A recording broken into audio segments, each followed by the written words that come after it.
हर हर महादेव. स्वागत आहे तुमचं माझ्या मिनी व्लॉगमध्ये. तर आम्ही बसमध्ये होतो आणि आम्ही निघालेलो कॉलेजला. सतत मोबाईल मध्ये बिझी पर्सन. हा बघा बालिशपणा, किती बालिशपणा करावा माणसाने.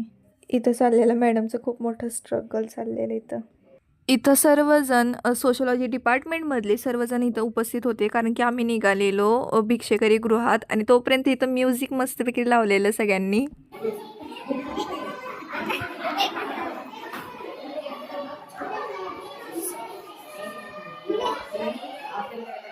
इथं बघा उतरताना पण काय लाजायचं असतं काय माहिती. तर आम्ही भिक्षेकरी गृहामध्ये सातारच्या आलेलो आणि इथल्या लोकांचं कसं असतं, जे भिक्षा मागतात त्यांना इथं आणलं जातं आणि यांची शिक्षा 3 वर्ष किंवा 1 वर्षाची असते.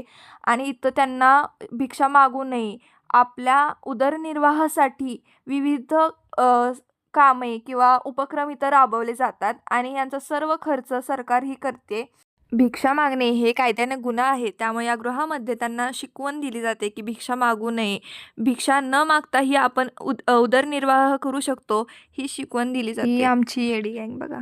एक शिक्षित सुद्धा भिक्षा मागू शकतो, हे यांच्याकडून मला बघायला मिळालं. कारण की हे इतके शिक्षित आहेत, ह्यांनी जॉब इतके भारी भारी केलेत, हे सगळीकडे फिरून आलेत आणि फक्त आणि फक्त ड्रिंक या व्यसनामुळं हे इथं आलेत.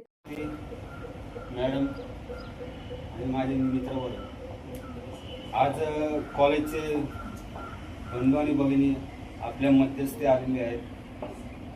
त्यांचं दुःख किंवा सुख, दुःख आणि सुख हे दोन्ही मित्र आहेत, भाऊ बहिणी आहेत असं मला वाटतं. पण दुःख आणि सुख हे मेलमध्ये येतं, म्हणून मी दोघांना भाऊ म्हणू इच्छितो. तर आज ते आपल्यामध्ये जे रक्षाबंधनचा समारंभ आहे ते आपल्यामध्ये वाटण्यासाठी आले. आपण बाहेर असतो, आपल्याला काय रक्षाबंधन हे सण माहिती आहे, पण तो कशाबद्दल असतो कशाबद्दल नाही हे ते आपल्याला समजून करता आलेले आहे. आणि आशा आहे की आपल्या पण बहिणी आहेत. तर असा होता हा आजचा दिवस. व्लॉग आवडला असेल तर नक्की लाईक करा. भेटूया नेक्स्ट व्लॉगमध्ये. Bye bye.